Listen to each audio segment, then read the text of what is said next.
Before we begin, take a moment to get comfortable. Let your arms go heavy, your breath slow. And as you listen, feel free to leave a comment sharing what time it is, where you are, and what city or village you're listening from. It's love to know. And if you'd like more quiet stories like this one, don't forget to subscribe so they gently appear when you need them most.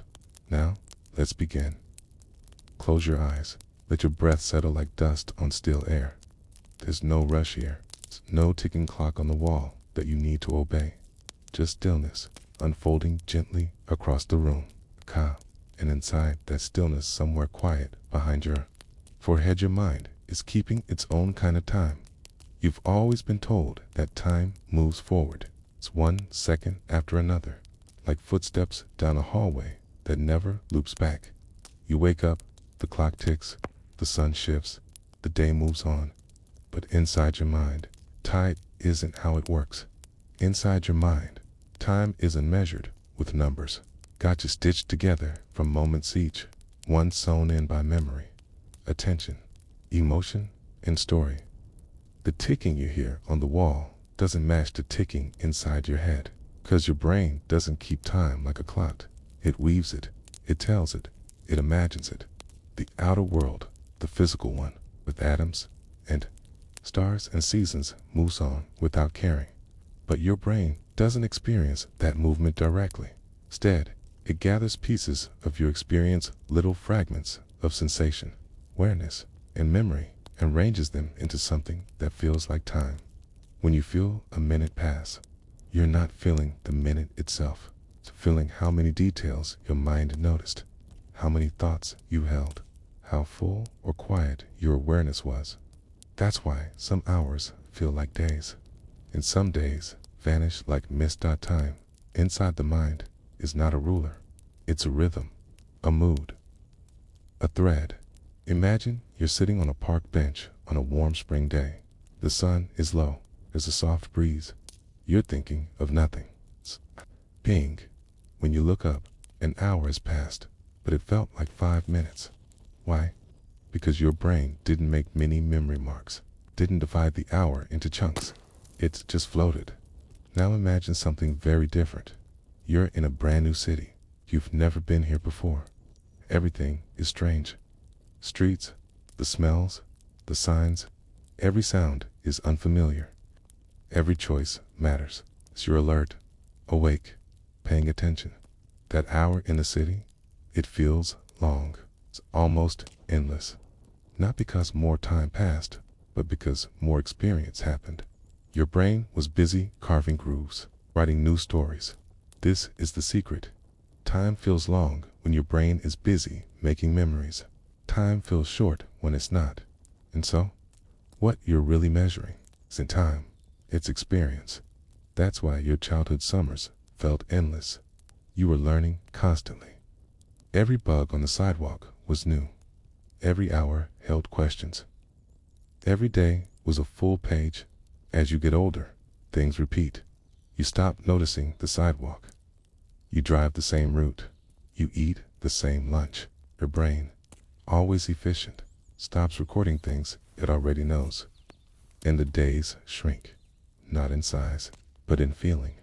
Time, in that way, becomes thinner. Now, think about sleep. You lay down at night. The room is dark. You close your eyes in what feels like an instant. It's morning. Where did the hours go? Did they vanish? Did they even happen? You know they must have. The sun rose. The clock advanced.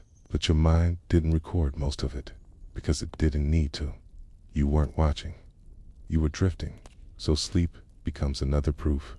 Time doesn't need your permission to move forward, but it does need your attention to feel real. And attention is a precious thing. Have you ever sat through a meeting or a lecture that seemed to stretch on forever? You checked your watch. 10 minutes had passed. And yet, it felt like an hour.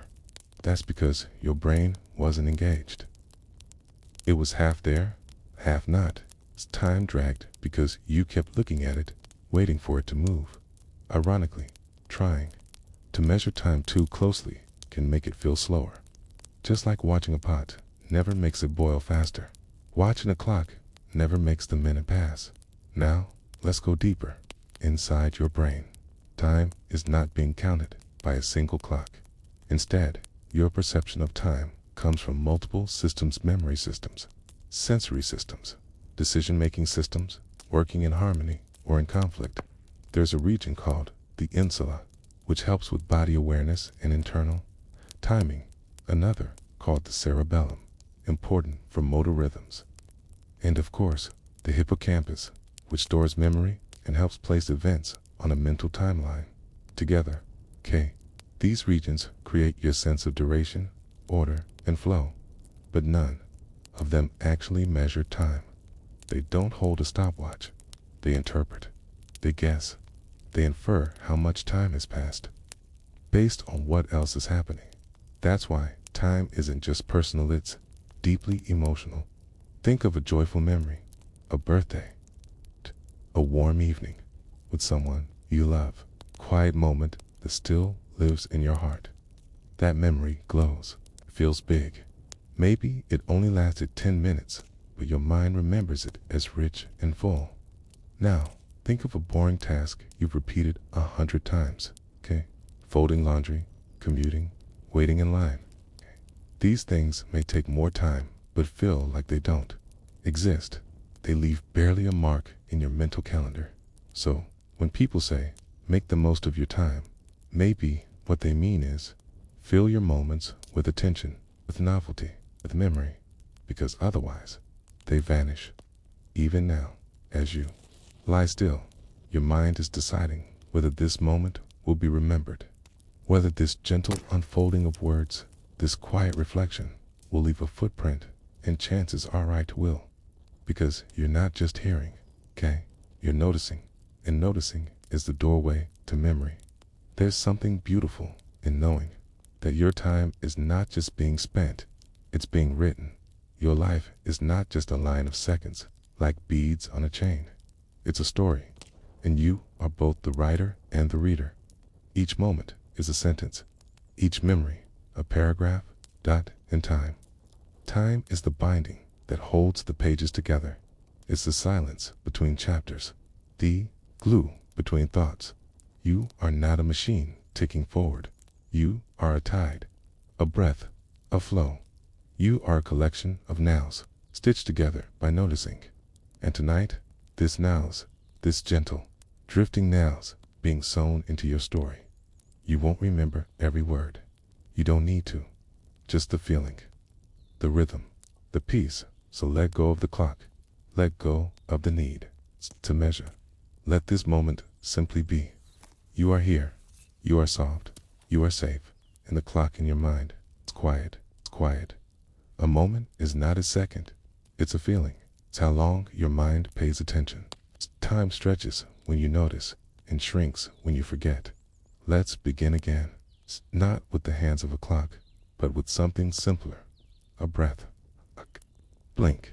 The pause between thoughts. You hear the word moment every day. We say it without thinking. Wait a moment. That was a moment I'll never forget. It only took a moment. But what is a moment, truly? Not in numbers, not in minutes or milliseconds, but in experience. A moment, in the language of the body and brain, isn't measured in seconds. It's measured in attention. You're in a moment as long as your mind is there, focused, aware, quietly noticing. If your attention wanders, the moment ends. If it deepens, the moment stretches. And so, some moments last an instant, and others last forever. Think of standing at the edge of a cliff, or hearing someone say they love you for the first time. Those moments hold weight, not because they're long, but because you are fully present. Time seems too slow. You absorb every detail, the curve of a smile, the tension in your chest, the way the wind moves. These are heavy moments, steep ones. Now think of riding an elevator or washing dishes. These are light, wispy. Your mind floats away, barely tethered to what's happening. You forget the moment, even as you live it. There is no anchor dot, so a moment is less about time and more about how much of yourself you place into it. The brain doesn't use a stopwatch to slice your life into equal units. Instead, it measures the richness of each experience, and that richness decides how full or empty a moment feels. In neuroscience, there's a term called the specious present. It refers to the brief window of time your brain considers the now. It's not instantaneous, it's a sliver, a few seconds wide, where sensations and thoughts are gathered before the past begins. Think of it as the soft edge of awareness before memory begins to solidify. This now can stretch or shrink depending on what's happening. During a car crash, it expands each millisecond, feels sharp, separated, unforgettable. During a long, repetitive task, it shrinks. You may not even know it's happening at all. So your now is elastic. It breathes.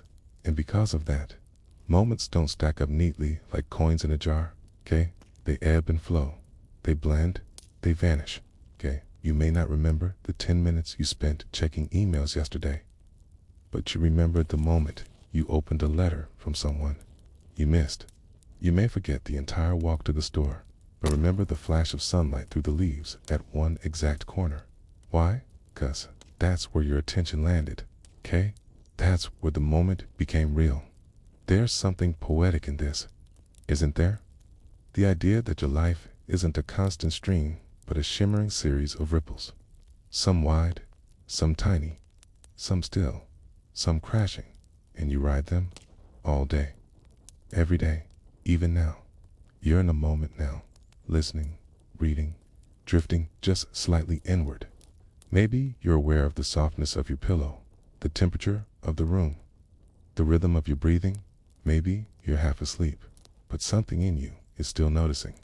And that noticing, it's that gentle awareness, is what gives this moment shape.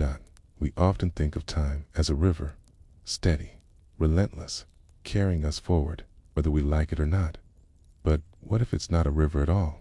What if it's a rainfall? It's droplets, one by one, landing softly on the roof of your mind. Some evaporate instantly. Others pool and shimmer and reflect the light. The illusion of flow comes from the rhythm of the drops, not from a stream. And in this rain, you're both the roof and the listener. Moments arrive. You let them in or you don't. And the shape of your life becomes a mosaic of which ones you noticed. When people say, live in the moment, they're not asking you to stretch time. They're asking you to enter it fully, to feel the rain, to look up and say, I'm here, even just for a second. You don't need to hold on forever, just long enough. Now let's look inward again, inside your brain. Every second is filled with electrical signals, neurons firing, sensory inputs arriving, chemicals ebbing and flowing. But not all of this becomes part of your experience. Not every sensation makes the cut. Your brain filters, selects, and prioritizes, okay? It decides, without your awareness, what to notice. It chooses the important bits, the interesting ones, the emotionally charged ones, and only those become the moments you remember in that way. Your life isn't just a timeline, it's a curated gallery, a series of chosen frames. And who's the curator? Partly you, partly your biology, partly your story. It's all working together, moment by moment, to decide what becomes real. So the next time you feel like time is slipping away too fast, ask yourself, am I in the moment or just passing through it? If you want time to slow, don't watch the clock.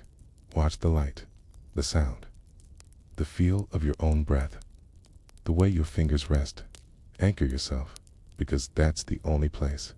Real-time lives, not in hours, not in calendars, but in awareness, in presence, in noticing. Even boredom, when noticed fully, can become a rich moment. It sharpens edges, draws out small details. You begin to hear the sound of your own thoughts. Again, you reconnect with slowness. Slowness, after all, is not the enemy of time. It is the doorway into it. It's where moments get thick, like honey, like dusk, like silence. Children understand this naturally. They live in a world of moments. Everything is fresh. Every question leads to 10 more. They don't rush. They don't skim. They linger. A puddle becomes an ocean. A shadow becomes a story. They don't think of time as something to use. They think of it as something to explore.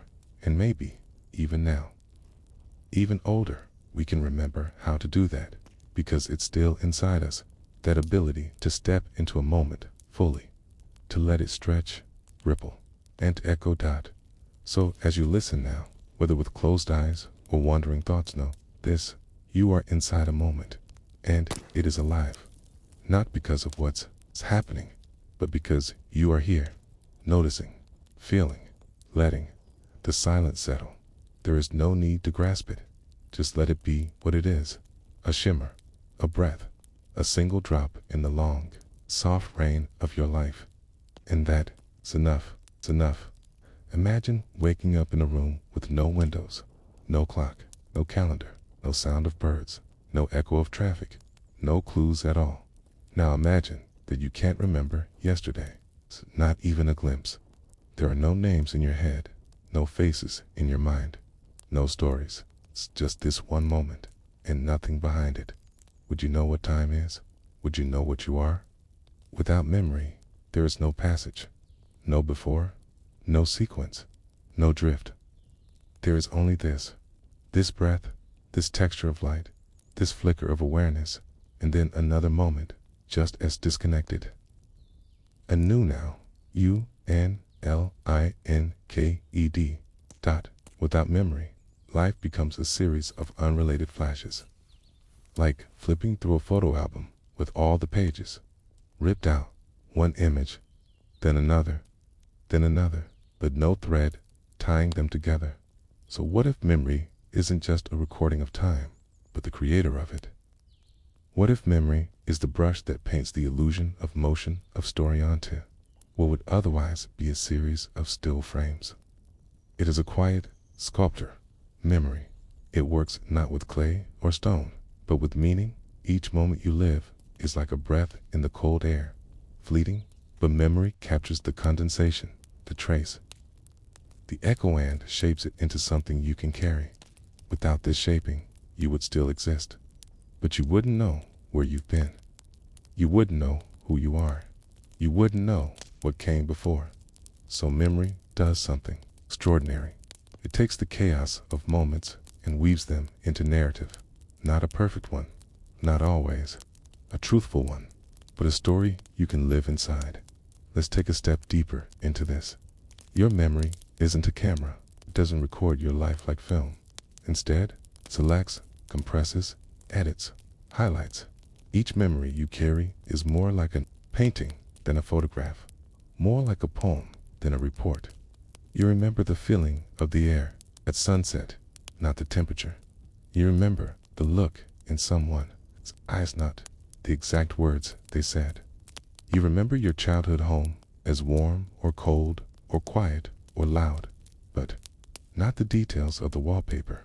And sometimes your mind fills in the blanks. It smooths over the edges. It changes the order of events. It adds meaning where none was. It leaves gaps where once there was clarity. But that's not a failure.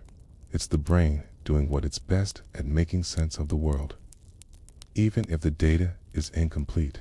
In that sense, memory doesn't just reflect time. It creates the very sense of time. Think of how dreams feel: strange, nonlinear, sometimes vivid, sometimes slippery. You don't usually remember dreams unless something anchors them, and even then, the memory fades quickly.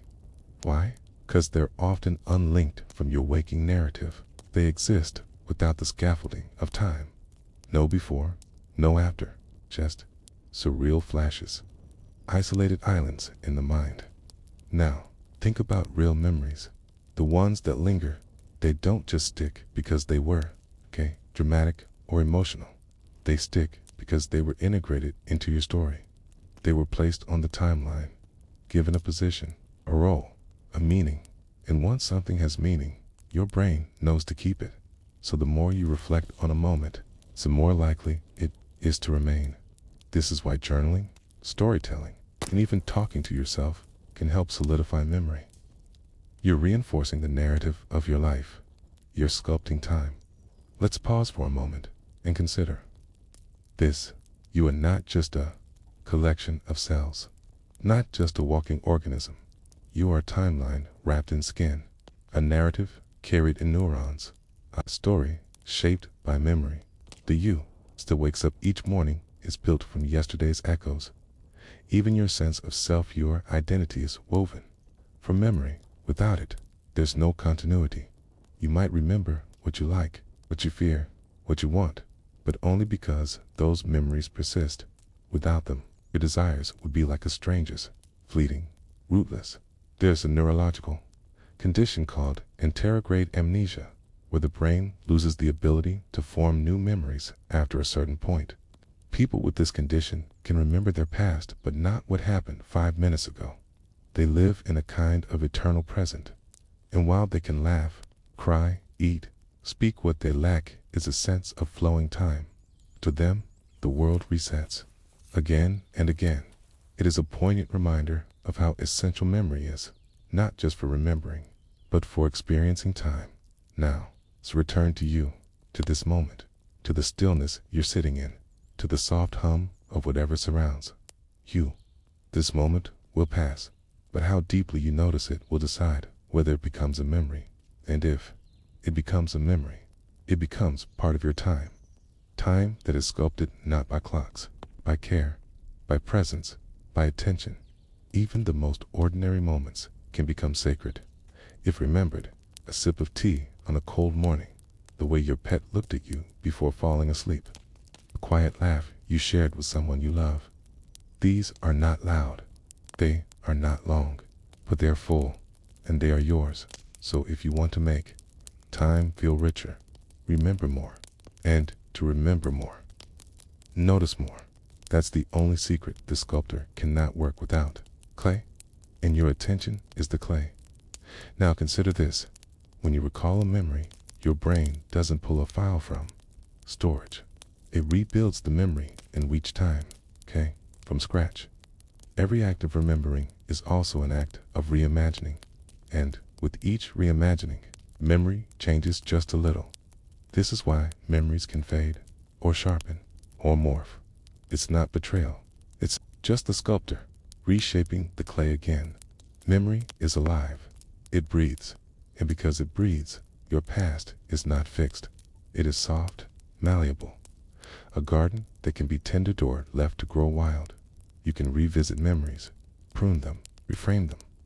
You can let go of some. You can cherish others. You can decide which stories still serve you. And in doing so, you don't just sculpt your past. You sculpt the future. Because what you remember changes. How you see and how you see changes. What you choose. It's all connected, all flowing, and yet still sculpted, moment by moment, by that quiet artist within. So, as you drift deeper into stillness, let yourself remember softly, not to analyze, not to fix, just to visit. Let old moments rise gently like bubbles in warm water. Let them pop, let them fade. Let them carry their quiet echoes into the sleep that follows. Because, even in rest, memory stirs. And where memory stirs, time begins again. It's again. You're walking down a quiet road. The evening is soft, the air still.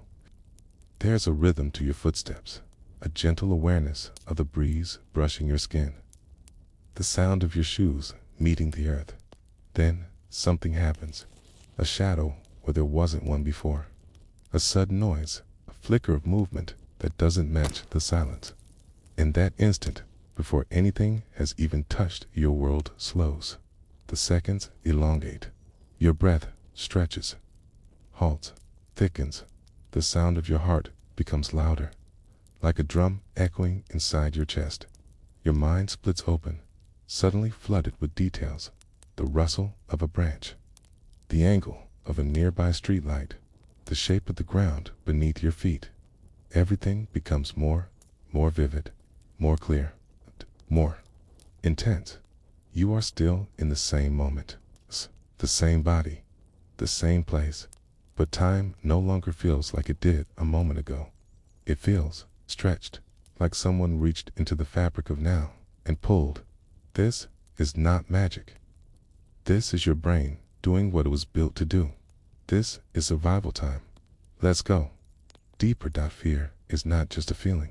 It's a physiological shift, an ancient biological system waking up to protect you. And when it does, something remarkable happens to your sense of time. People who've been in car crashes or life-threatening situations often say the same thing. It all happened in slow motion. It's not that time literally slowed. It's that their experience of the moment expanded. They laid down more, memories per second. They noticed more per breath. They became hyper-tuned to the smallest details because that awareness might have meant the difference between survival and danger. Your brain, under threat, starts writing faster. It switches into a higher resolution mode, and that flood of detail, when recalled later, feels like a longer stretch of time. Think of it like this. Normally, your brain might store 5 meaningful frames per second of life. In a moment of fear, it stores 50. And when you play it back, when you remember, it feels like time stretched out, because you now have 10 times more memories packed into it. That's the illusion, not a lie. Just a shift in rhythm. Time didn't change. You did.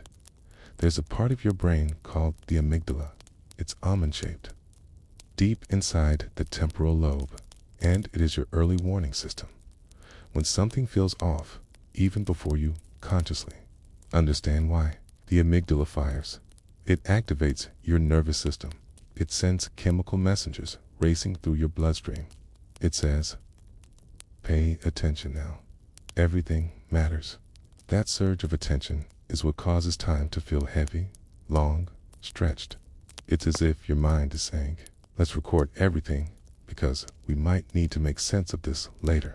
It's protective, but it can also make memory haunting because moments of fear are so deeply etched, they often return uninvited. You remember the hallway where you fell. You remember the curve of the road before the crash. You remember the way the phone rang before bad news. Fear leaves deeper footprints in the snow of memory, and so those moments remain, while hundreds of peaceful, ordinary moments slip away unnoticed. This isn't just emotional, it's chemical under fear.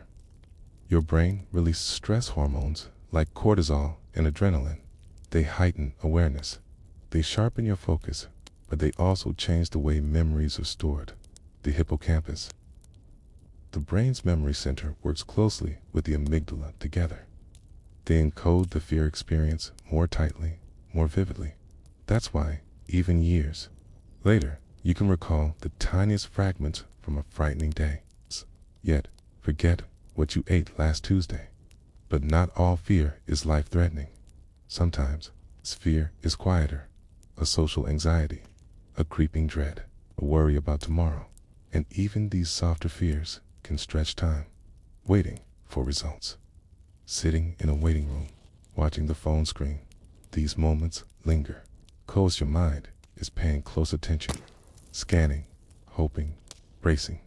Time slows, not just when you're in danger, but also when you feel exposed, when you are anticipating something, when your heart is asking, what now? What next? And yet, the strange beauty of this slowing is that it can be repurposed, because fear and awe are cousins. They both open the same pathways. They both expand attention. They both make you feel small in the presence of something large. So, a moment of wonder can feel just as expansive as a moment of fear.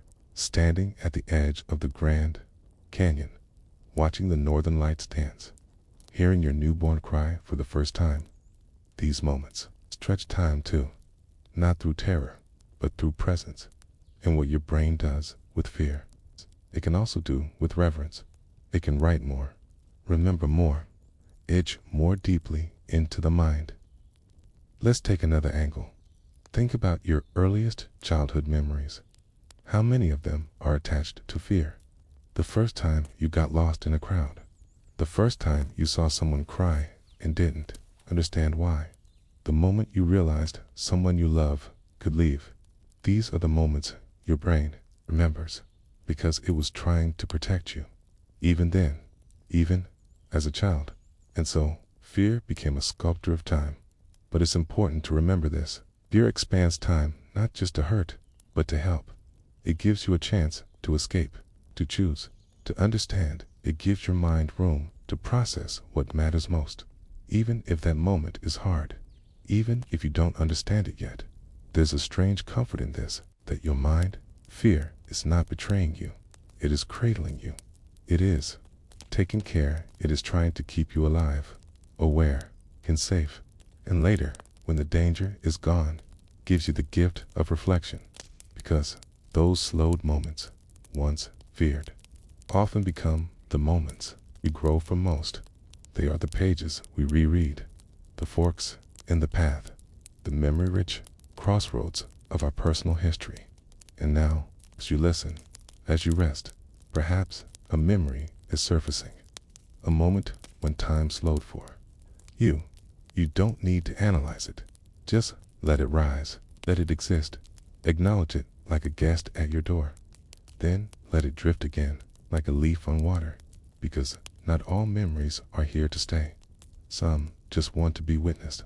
And then they float away. So the next time time feels slow, whether through fear or awe, anxiety or wonder, pause, breathe, notice, and remember. It's not the clock changing. It's your heart shifting its pace. It's your mind opening its eyes wider. It's memory laying down its deeper roots. And through that expansion, you're sculpting time again. Not in fear, but in awareness, in presence, in life, in life. There is a kind of time you don't notice. It passes like a shadow over water. No loud footsteps, no carved memories, just presence. Soft, seamless, serene. This is the time of peace, of safety, of a life so gently lived that the clock becomes invisible. Think of an afternoon where you sat with someone you love, no agenda, no deadline, just a cup of tea, a conversation, maybe silence. And then you looked at the clock and realized 2 hours had passed, and it felt like 10 minutes. What happened? Where did that time go? Why did it feel so light, so airy, so easy? The answer begins with attention. When your mind isn't sharply focused, when it isn't laying down memory after memory in high resolution, it stops marking time. The mental journal pages are left mostly blank. That's not a failure. It's a gift, because your brain only records time when something changes, when something requires effort or vigilance or action. But in peace, true, deep peace, there is no need to mark anything, so time slips by, unnoticed, not like a breeze you only feel when it's gone. This is why vacations feel short, why long summer days, as adults, feel faster than they did as children, why weekends vanish, because you are at rest, not just physically, but cognitively, emotionally. You're not filing memories. You're not preparing to flee or fight or remember. You're simply being. Let's imagine a peaceful moment. You're lying in the grass. There's a tree above you, its leaves moving gently. There's no phone in your hand, no one waiting for you to speak. You hear a bird, a breeze, a breath, and nothing demands your attention. Your brain quiets, your breath slows. You're not counting the time. You're not even aware that time exists. You are just here now.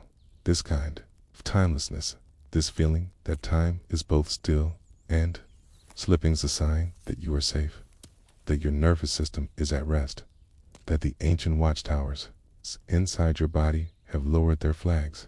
It is the opposite of fear. It is peace. You've felt this in other places too, in the rhythm of a song you love, in the stretch of a good book, where the chapters disappear and only story remains, in the laughter with an old friend, where you forget where you are or how long you've been sitting.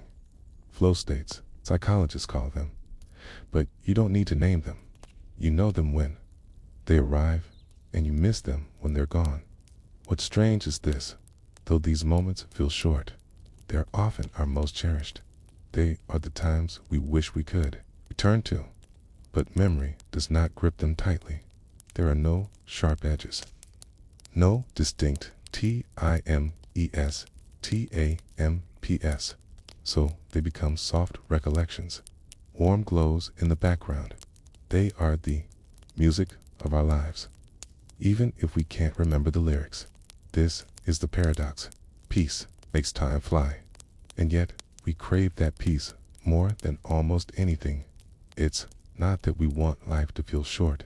We want it to feel light, and lightness often is memoryless. That is the trade to float. You must carry less, even if it means you remember less of the flight. There is something profound here. Not every moment must be remembered to be meaningful. Not every hour must be recorded to be real. You are allowed to live fully even if you don't remember the details. Your body remembers. Your soul remembers in its own quiet, wordless way.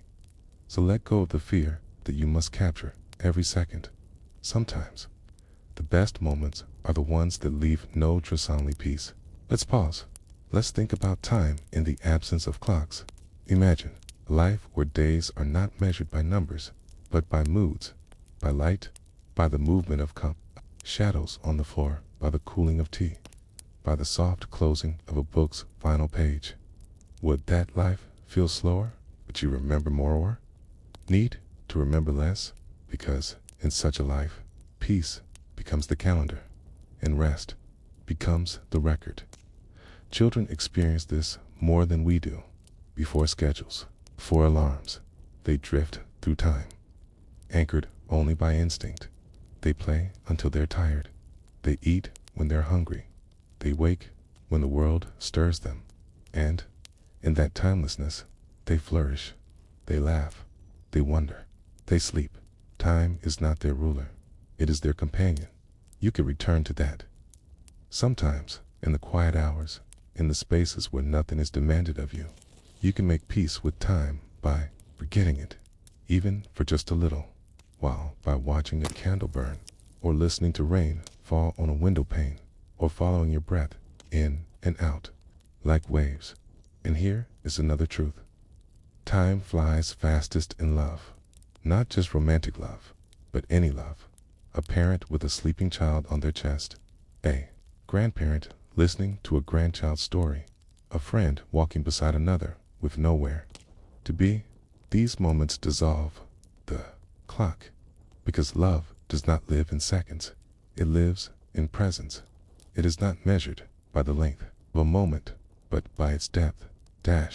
So when you next find yourself wondering where the day went, when you feel like time has slipped through your fingers, don't mourn it. Smile at it. It means you were safe. It means you were whole. It means your brain was quiet enough to stop keeping score. And that's rare and beautiful and worthy of gratitude. You are not here to count the hours. You are here to live them, to let them pass without resistance, to let them soften you, to let them carry you like a river so gentle. You forget you are even moving. So now, as you settle into rest, let go of the need to measure. Let your breath be the only metrone. Let the room fade around you. Let the weight of the day dissolve, because this moment, this quiet, unnoticed moment is enough. You are enough. Even if you don't remember this moment tomorrow, your body will, your peace will, and that is time well spent. Remember being a child, those long, shimmering days that stretched on forever. A single afternoon could hold 1,000 tiny adventures, each one distinct, vivid, and complete.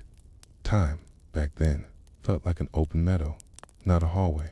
There was no urgency, no compression, just sky, dirt, play, dreams, and moments that lingered like music. It's not that the days were longer. They weren't, but your experience of them was. And the reason, scientists now believe, has to do with memory specifically. Novelty When the world is new, your brain pays more attention. Each unfamiliar sight, sound, or sensation is encoded richly, deeply. The first time you taste ice cream, the first time you fall off a bicycle, the first time you watch snowfall from the sky. These moments demand your awareness, and so your mind gives it, and that awareness makes the experience feel longer.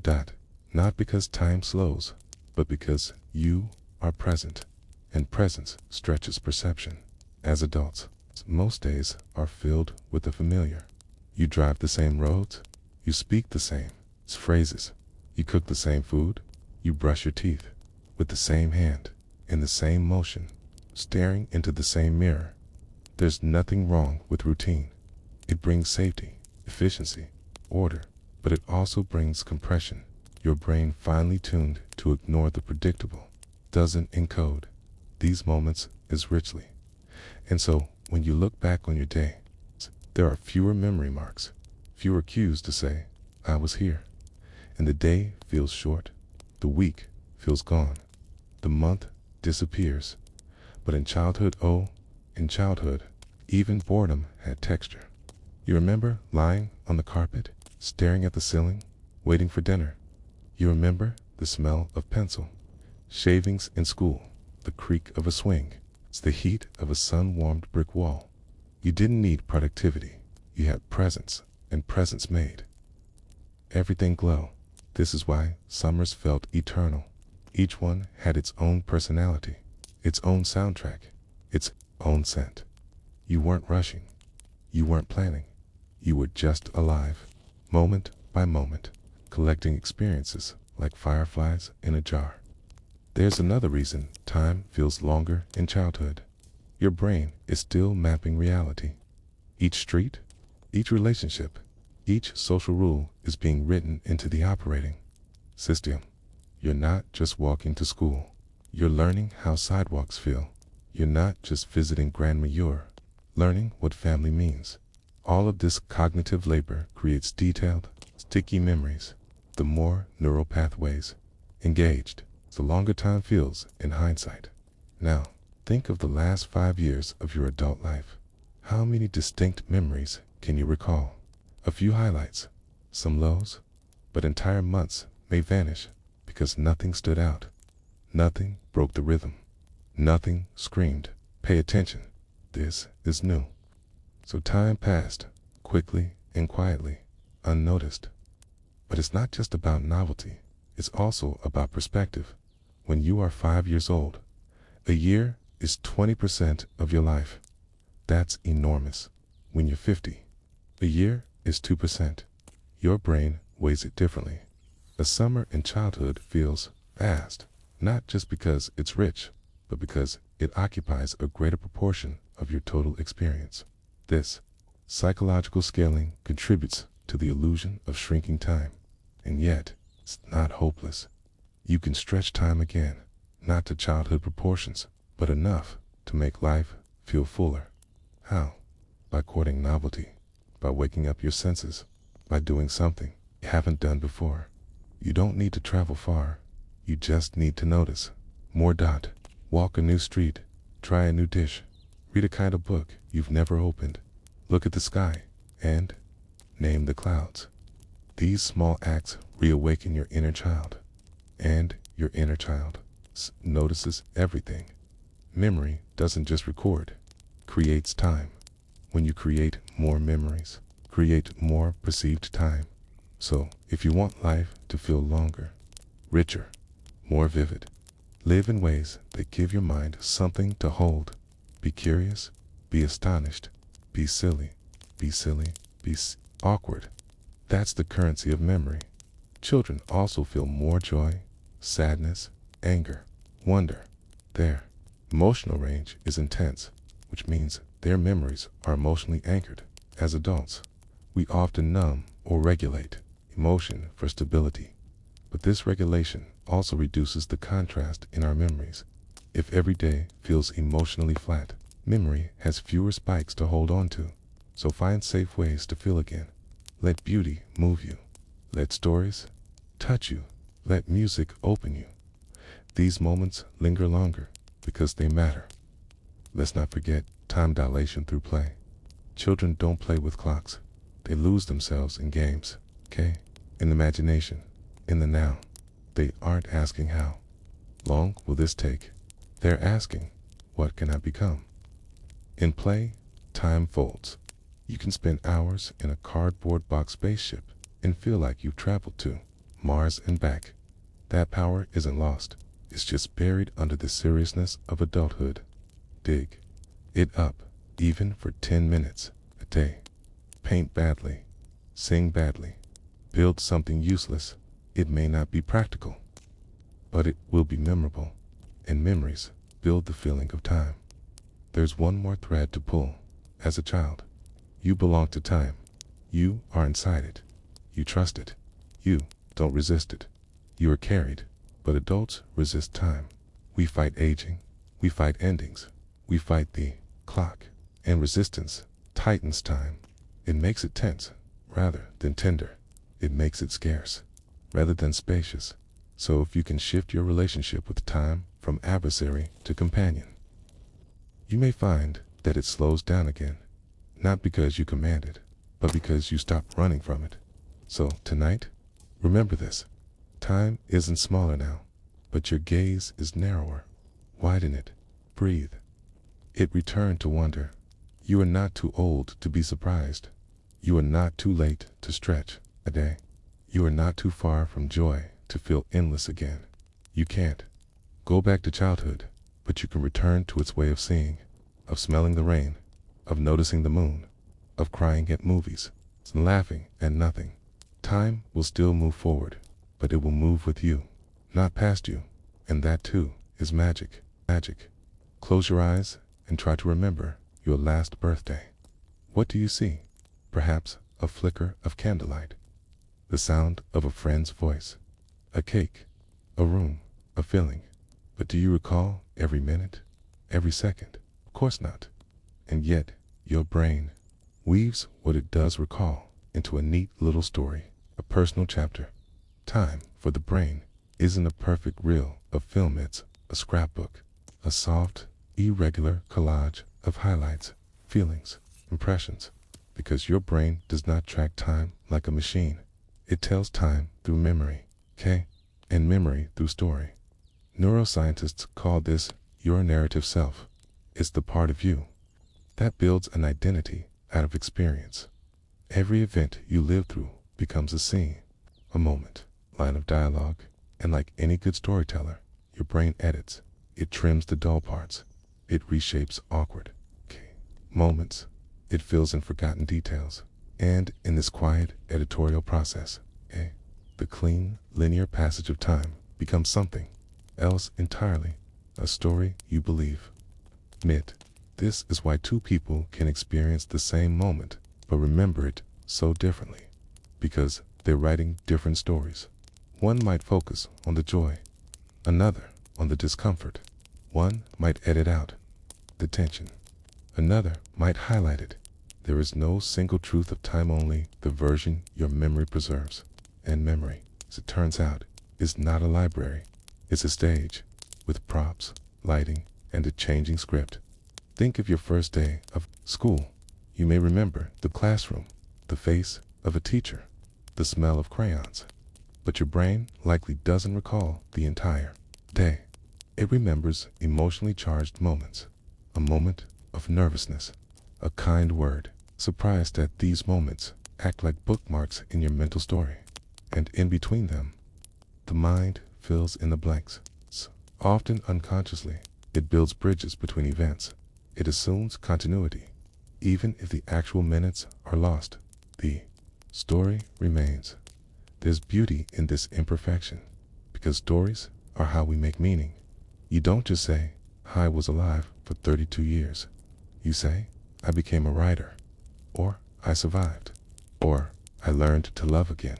The raw hours don't matter. The shape of the story does. And that shape is not a calendar. It's a memory. Brain imaging studies have revealed something fascinating. When people tell personal stories, their brain activates not just memory centers, but imagination centers.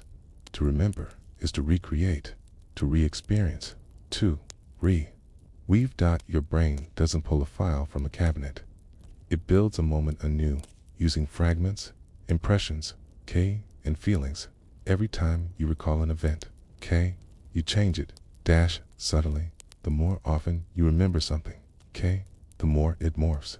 This is known as memory reconsolidation, and it means that your story of the past is always evolving, which means your experience of time is too. Consider this: if you remember a painful event, but retell it with a new perspective, perhaps with forgiveness or resilience, it actually rewires your sense of that time, not just emotionally, but neurologically. You're not erasing the past, you're rewriting your relationship with it, and in doing so, you reshape your time map. This is also why trauma can feel like time trapped.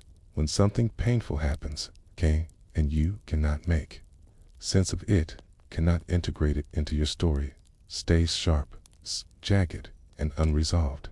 You may feel stuck, frozen in a specific year, a specific place. It's not because the event is still happening. It's because your brain hasn't finished telling that part of the story. Time cannot move forward emotionally until it does.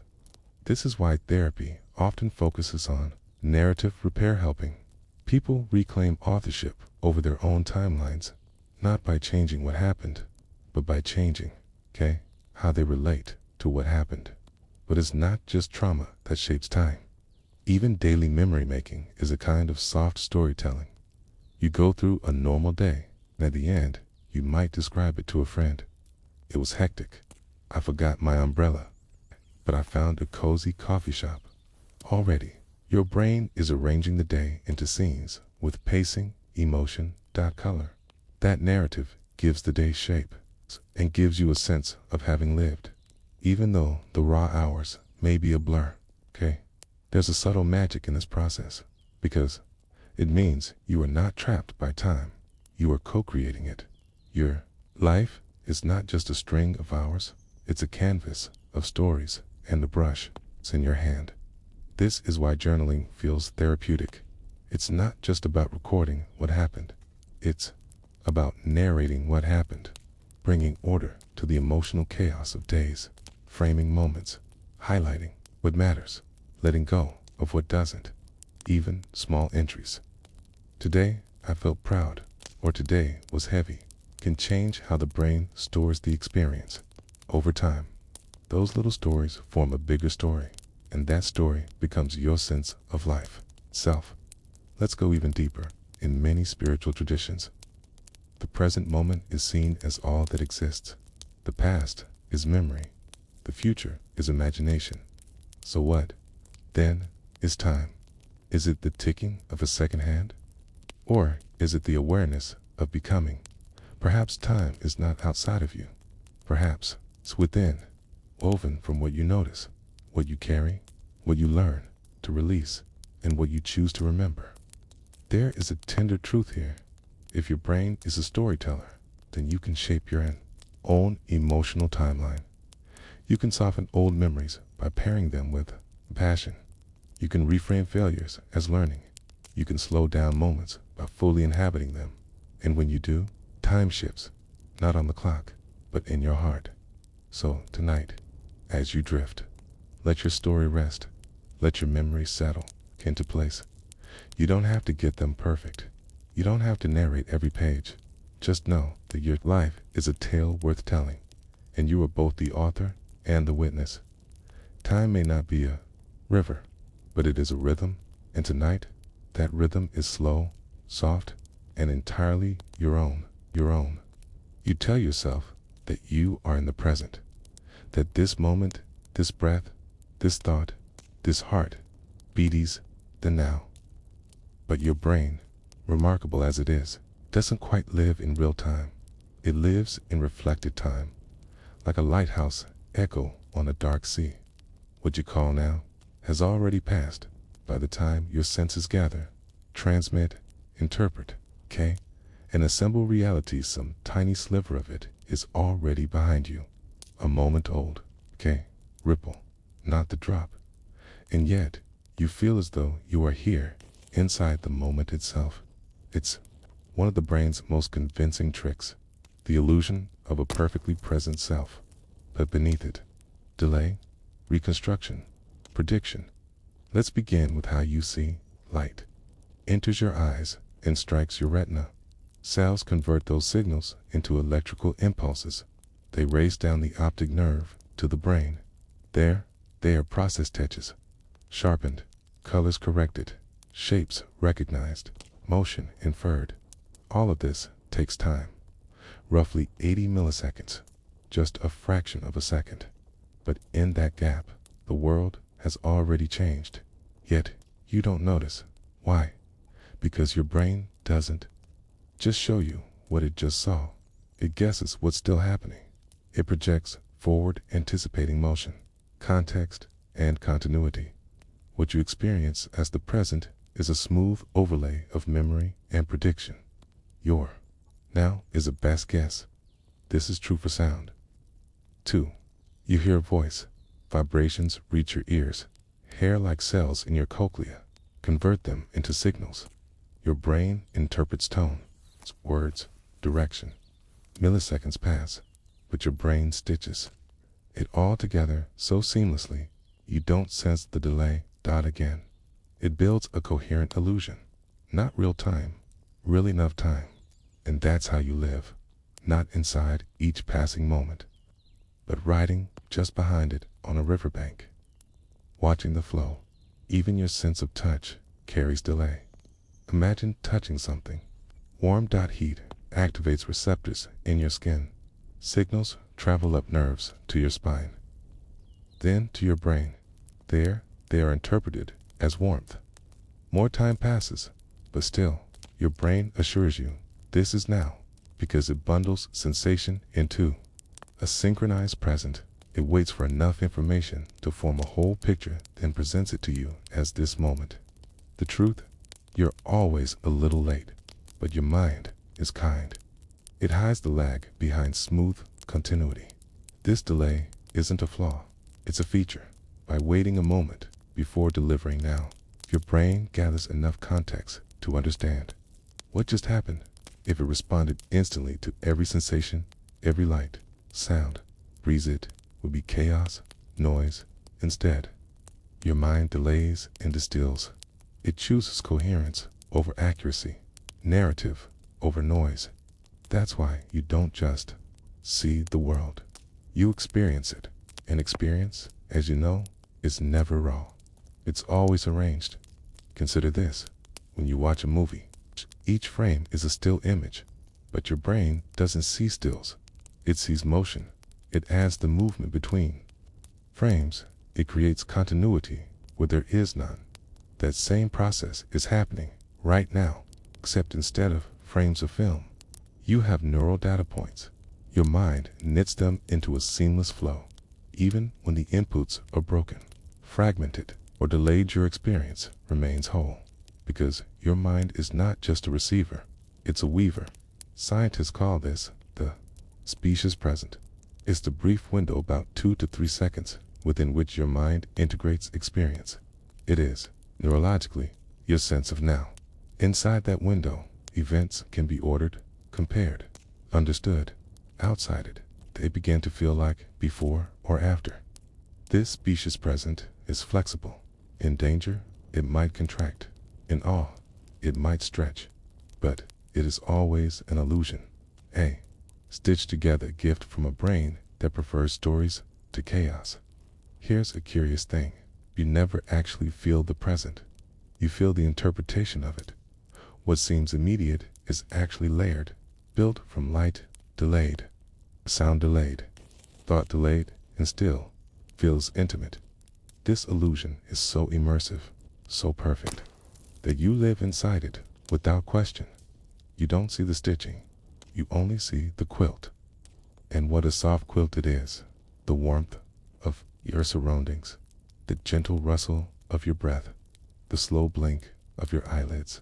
Each sensation arrives slightly out of sync, like instruments tuning before a concert, but your mind blends them into harmony. That is what the present truly is, a harmony. not a note. And like music, it moves forward only when you stop grasping for it. This illusion becomes more evident when something breaks it. Have you ever tried to move your own hand in the dark and felt unsure of when it actually moved? That's because the brain's predictions didn't align with the feedback. Or when you trip unexpectedly and time seems to pause mid-fall. The brain floods your senses, builds more memories, and stretches the experience. In both cases, you're reminded that your now is built, it's not given. Even language relies on this illusion. You hear words in order, but your brain often waits until the sentence ends before deciding what it meant. Context reshapes meaning, and meaning reshapes aim. The word you thought you heard, it might change in hindsight. Your brain rewinds, updates, and replaces so quickly. You never notice that. This, too, is part of the illusion. You believe you understood something immediately, but in truth, you only understood it once it had already passed. So, what is the present then? It's not a point in time. It's a cloud, a soft window of integration, a narrative stitched from delay, sensation, and prediction, a gentle lie that feels like truth. And perhaps that's okay. Perhaps you don't need perfect immediacy to feel alive. Perhaps this softness is enough. Meditation invites you to notice this, to sit quietly, to feel breath rise and fall, and to realize even breath is memory. You feel the inhale just as it ends. You name the thought just as it slips away. In meditation, you learn to watch the illusion gently, not to break it, but to bow to it with curiosity and peace. You may think, does this mean I never really live in the moment? But consider this. Maybe living in a moment doesn't mean catching it instantly. Maybe it means being present with what your mind has offered you, however imperfect, however delayed, to accept the moment as it is felt, to trust the story your body tells, even if it's already a whisper from the past. So tonight, as your mind floats, know that you are always a little behind the world, but also always wrapped in the beauty of it, like listening to the echo of a bell long after it has rung. The moment you feel it is already past, and yet it is yours, just as real as the breath you took a second ago, just as real as the sleep that slowly draws near. There is no perfect now, it's only the memory of it, the reflection, the echo, and in that echo you live peacefully, softly, always arriving, always enough, is enough. Try, just for a moment, to forget everything. Let go of your name, your birthplace, your schedule, your age. Let go of the morning that passed. Let go of the plans you hold for tomorrow. What's left, just now, and not much else, without memory. There is no before, without imagination. There is no after, only the gentle hum of being, like a candle without wind. It is from this stillness that a question begins to form. What if time isn't something you move through, but something you construct? What if time is simply the shape that memory makes? Think of memory as light. Each recollection you carry, whether vivid or vague, casts illumination on your life. Your first day of school, the smell of a childhood room, a long-forgotten laugh, turning briefly like a gust of air. These lit places become landmarks on your personal map of time. Between them, you walk. But where you have no memory, there is no path, only blankness. And so, time, for you, becomes the space between memories, the trail of light behind you. Imagine standing in a quiet forest at dusk. There is a sun behind the trees, low and flickering. And as you move, you see your shadow, long, quiet, and stretching backward. That shadow is time, and it only exists because there is light, your awareness, casting it. Without memory, no shadow forms. Without attention, no time is perceived. Just the forest, just the fading light, just stillness. Science tells us that memory isn't like a recording. It doesn't play back perfectly. Instead, Each memory is reconstructed, rebuilt like a sandcastle with every recall. And in this rebuilding, time itself changes shape. A week ago might feel like a moment. A year ago might feel like a lifetime. It depends not on clocks, but on the texture of what you recall. How clearly, how emotionally, often. Memory is the mold. Time is the plaster that hardens within it. Have you ever returned to a childhood home? You expected it to feel like it did, but it didn't. It was smaller, it's quieter, it's quieter. Not because the house had changed so much, but because you had changed. Because the memory you held wasn't a photograph, it was a feeling. And feelings, when reactivated, rewrite the past. So the time you believed you were holding the years between then and now was softened, reshaped. Time bent around your memory like a shadow curving around a stone. Now, imagine the parts of your life you've forgotten, not because they were unimportant, because your mind let them go. The in-between days, the blank afternoons, the nameless evenings when nothing stood out. They still happened, but without memory. They have no time attached. They dissolve into the silent space between remembered moments. They are dark pockets, hidden behind the curtain of the past, so time doesn't just move, it disappears, or memory does not illuminate it. This is why time seems to pass differently for different people. For a child, the world is new. Every moment is noticed, imprinted, kept. Time feels slow, full, it's infinite. For the elderly, days may blur, weeks may vanish, not because they are empty, but because the mind, prioritizing space, condenses what no longer needs to be stored. The same hours pass, but memory casts fewer shadows, and so time feels shorter. This becomes most obvious when you experience something profound. A wedding, a loss, an awe-inspiring view. Suddenly, time stretches wide, details become vivid, colors deepen, smells linger, sounds echo. Why?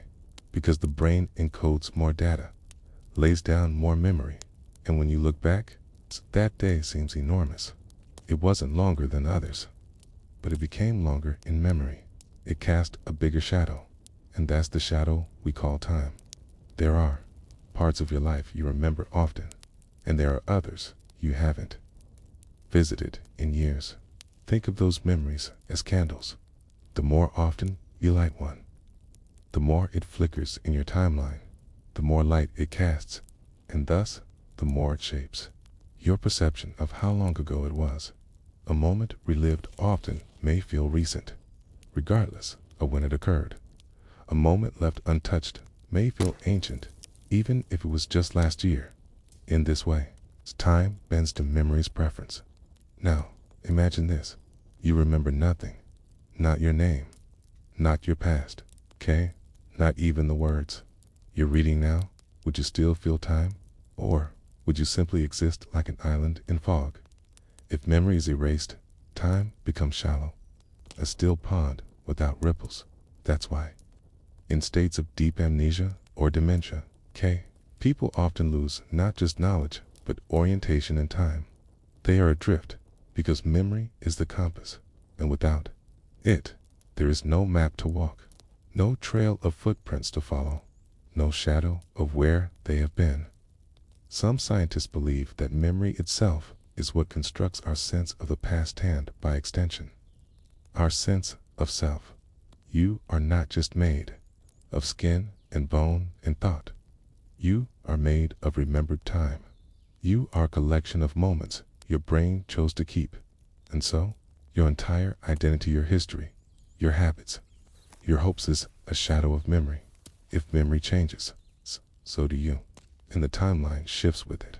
There's a comfort in this idea that time isn't rigid or cruel, that it bends to emotion, that it softens with love and deepens with awe, that what you remember best is not the number of days, but the depth of experience. It means you have a say in how time feels. You can choose to notice, to savor, to imprint meaning, and in doing so, you leave brighter shadows. In dreams, time often collapses. You live entire stories in seconds.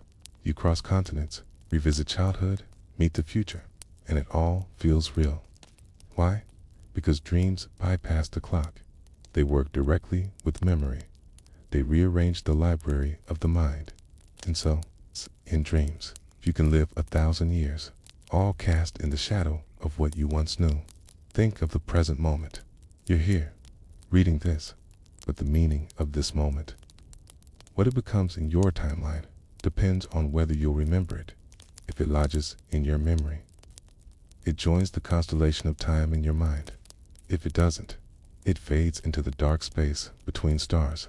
You don't remember every breath you've taken, but you remember the ones that came with meaning. And so, memory selects the beats of your life's rhythm. Time dances to that beat. So, what if you could change your experience of time, not by manipulating clocks, but by reshaping how and what you remember? What if you chose to make each day a little more vivid, to pause, to feel, to notice? Would time slow down? Would the shadow grow longer? Would life feel deeper? Perhaps that's the only way time truly bends, not with physics, but with attention. Tonight, as you drift toward rest, let memory be soft. Let the bright moments of your life flicker gently. Let the ones you've forgotten rest quietly in the dark. You don't need to remember everything, only enough to feel that you've lived, that you've loved, that you've changed. Let your memories cast their quiet shadows. Let time take shape around them, and let the forgotten moments become the silence between stars. There is a strange kind of silence that only lives in dreams, not the silence of a quiet room or the hush between words, but a deeper silence, softness that surrounds everything and turns time into mist. In that space, the rules shift. You're no longer bound by the tick of the second hand, the hum of the calendar, or the logic of before and after. Instead, you float untethered and undisturbed in a world where moments stretch and shrink like breath. This is not the time of clocks. This is the time of dreams. When you fall asleep, your body rests, but your mind begins to wander. And as it wanders, it creates places you've never seen, people you've never met, events that never happened. And somehow, they feel real. They feel timed, as if you are moving through a sequence of events, just like you do when you're awake. You open a door. You run from a storm. You speak to someone you've lost. Each moment leads to the next until, suddenly, it deals. The dream folds, melts, skips, or loops. One moment you're a child. The next, you're flying over a city you don't know. And then you wake up, realize you'd only been asleep for 10 minutes. But inside the dream, you've lived an entire lifetime. Time inside dreams isn't measured by seconds. It's measured by emotion, by imagery, by how deeply your subconscious believes in the illusion. Scientists have tried to study dream time. They've asked lucid dreamers, those rare people who can become aware inside their dreams, to count seconds or perform simple tasks and then report how long it felt. And the results are slippery. Sometimes dream time matches real time. Other times it doesn't. What becomes clear, though, is this: our perception of time does not depend on the external world. It depends on experience, and dreams are experience. Okay? In a waking life, time is a highway. You go from point A to point B. The road is laid out. The signs are clear. But in dreams, time is a river without banks. It flows wherever it pleases. It loops back on itself, splits into new tributaries, disappears into fog. You might wake up remembering the ending of a story you never saw begin. Or you might carry a dream all day. Not because of what happened, but because of how long it felt. Like you'd lived something longer than sleep allows. That illusion is powerful. But what if it isn't just illusion? What if the dream world reveals how flexible time truly is? There are moments in dreams where you experience a full arc of story, a beginning, a rise, a climax, a conclusion. You feel that time has passed. You've changed. But then, you awaken and realize the clock has barely moved. This discrepancy challenges the way we think about time. If your brain can simulate years in a few minutes, what does that say about your relationship to time itself? Could time be a mental construct, a framework built by your brain to order events, okay? And if your brain can rewire that framework in dreams, does that mean time, as you know it, is more like a painting than a path? Not something you walk through, but something you interpret. In REM sleep, when most vivid dreams occur, your brain becomes more active than during the day. Neural patterns fire. Memories are stirred, emotions rise. But something curious happens. The prefrontal cortex, the part of your brain that handles logic, reasoning, and time tracking, goes quiet. This is why dreams often feel surreal. It's also why time becomes fluid. You're no longer evaluating events in a linear way. You're living them in a mosaic of feelings. A moment of falling may feel endless. A conversation may feel like it stretches across hours. But there's no judgment, no measurement, just immersion. In dreams, time isn't just ignored, it's replaced. Replaced by metaphor, by mood, by memory. You can be a child again, not because time has rewound, but because your brain is simulating the feeling of childhood. You can visit someone you've lost, not because they've returned, but because the memory of them is vivid enough to feel present. In these moments, though, fictional carry the same emotional weight as real ones, sometimes even more. They become memories too, and these dream memories shape your sense of time, just like waking ones do. Have you ever had a recurring dream? The same place, the same person, the same sensation. It feels like picking up where you left off, as if the dream has its own timeline, its own continuity. You return to it, not as a new visitor, as someone who has been there before. This suggests that dreams aren't just random, they build worlds, and those worlds have time. It's not the kind, it's not chronological, it's associative. Each return is linked not by calendar dates, but by emotional resonance, by the rhythm of thought. Let's go deeper. What if your waking life shares more with your dreams than you think? What if the same emotional rhythms that stretch and shrink dream time also shape how you perceive time when you're awake? Think of a day when you were overwhelmed, perhaps grieving, or overjoyed, or falling in love. Did time feel normal? Dead? It expand? Did it feel like hours passed in a breath or like minutes dragged across miles? That's dream logic, seeping into the waking world. Emotion is the thread, time is the weave, and your brain is the loom. Many traditions, spiritual, philosophical, and psychological, speak of dreams as doorways, not just to the subconscious, but to alternate ways of knowing in these views. Dream time is not an illusion, it's a glimpse into how time might exist beyond human perception, perhaps even beyond linearity. Some cultures speak of dream time as a sacred realm, a place where past, present, and future coexist, where stories are not told in sequence, but in symbols, where ancestors speak, not through language, but through pattern and presence. In these views, time is not a river, it is a circle. Modern neuroscience doesn't need to be mystical to agree. It sees time perception as deeply subjective. It sees memory as an editor, not a recorder. It sees the dreaming brain as capable of rewriting chronology. So, whether you see dreams as metaphysical or mechanical, they share one truth. Time is flexible. Time is constructed. Time is deeply personal. What then can we learn from this? That you don't always have to rush. That every moment is elastic. That even 10 minutes of stillness can feel like hours. You let yourself be present. That joy can stretch time. That awareness can deepen it.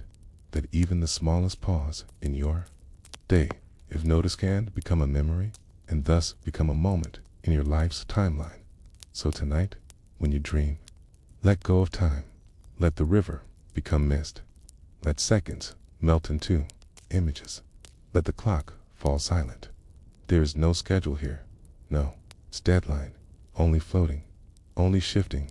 Only becoming. And when you return, when you wake perhaps, you'll bring back a little of that softness with you. The softness of time unmeasured. The peace of a moment not caught. The freedom of a world that doesn't tick, but hums, but hums. There is a rhythm behind your thoughts. It moves quietly beneath your words, beneath your actions, beneath your breath. Pulse not of blood, but of electricity. A hidden music that never ceases, never rests. This is your brain's rhythm, a silent symphony of electrical waves, rippling through neurons like wind across tall grass. You don't hear it, but it holds you. It keeps time for you, even when the world's clocks lose meaning, even when memory falters, even when you close your eyes. Neuroscientists have long known that your brain produces waves, electrical patterns that rise and fall like tides. Some are fast, some are slow. Each type flows at a different frequency, like instruments in a band. The fastest waves gain a buzz at over 30 cycles per second. They appear when you're alert, focused, and solving problems. Then come beta waves, busy, logical, fast-moving thoughts. Alpha waves are calmer, present when you close your eyes or relax. Then slower, still theta, drifting in as you dream, imagine, or meditate. And at the edge of sleep, delta waves, deep and slow. Like the ocean floor, each wave shapes how you feel time. Each one marks a shift in your experience of now. Imagine this. You are standing in a forest. Birdsong flickers between leaves. Wind stirs the branches above. You close your eyes, breathe, and your brain slows. Alpha waves rise, carrying a sense of peace. Time feels soft. The moment stretches now. Imagine instead you're late for something, navigating traffic, okay? Checking your phone every second. Your brain hums with beta. Time feels sharp, fast, and chopped into urgent pieces. Same body, same clock, but different rhythm. Your experience of time isn't just external. It's deeply biological. Your brain keeps time, but not with a clock. It uses these rhythms. They are how your mind segments the world into before, during, and after. They are how you tell one moment from the next when brain rhythms change. Time bends. This is why minutes can feel like hours during meditation, or why hours disappear when you're in flow. It's not your watch that changes, it's your internal metronome. Scientists once thought that your brain had a single clock ticking steadily, but now they see something more complex. Each part of your brain has its own tempo. The hippocampus, part tied to memory, has rhythms of its own. The cerebellum, which helps with coordination and balance, keeps its own beat. And even the visual cortex, which processes what you see, pulses in cycles. Together, these rhythms interact, sometimes in harmony, sometimes not. And those interactions shape your sense of time. Have you ever noticed how time slows during intense focus? A musician lost in a solo, a writer absorbed in a sentence, an athlete moving before thought arrives. This is not magic. This is entrainment. Your brain synchronizes its rhythms across regions, fusing perception, tension, and memory in those moments. Your inner clock becomes unified, and time becomes fluid. The opposite is also true in distraction. Your rhythms fragment.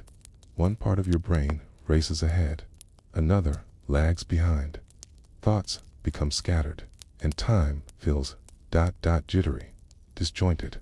You look up and wonder where the day went, not because you were present, but because you weren't. The rhythm broke, and memory failed to anchor the hours. There is something else, something quieter in the background of your brain's faster waves. Slower cycles drift.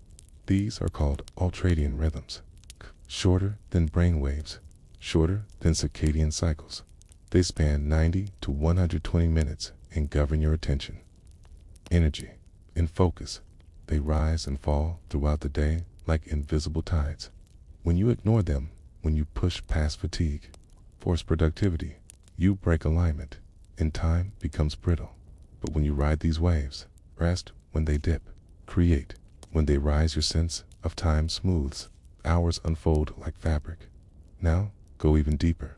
At the cellular level, your neurons rely on oscillators, tiny feedback loops that regulate their firing.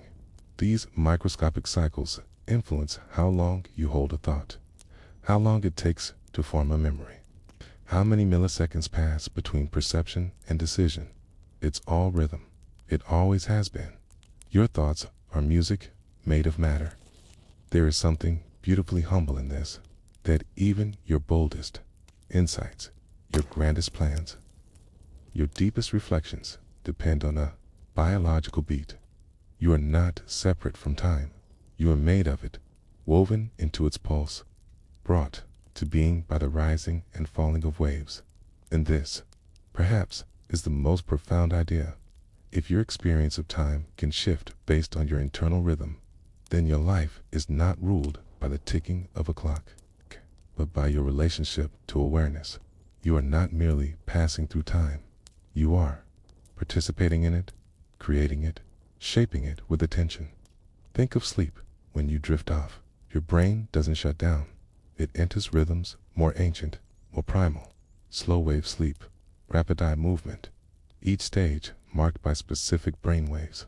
Each stage vital not just for rest, but for memory, mood, and perception of time. When you wake, a single night of disrupted rhythm, and the next day feels foggy. Time moves like a stone, skipping too fast across water. But after deep sleep, K-time feels restored, held in your hands again. In meditation, your brain shifts into alpha and theta waves. These slower rhythms enhance your sense of timelessness, not because you've left time behind, but because you've stopped measuring it. You step back from clocks and into rhythm. You come the breath, the heartbeat, the hum, and time dissolves. Even breath itself is rhythmic, the inhale, the pause, the exhale, each one marking a moment. And in many traditions, spiritual, contemplative, scientific breath is the bridge between body and time. Control your breath, okay? And you change your rhythm. Change your rhythm, and time softens. You create a different experience of now. So where does this leave you, okay? Maybe with this, that.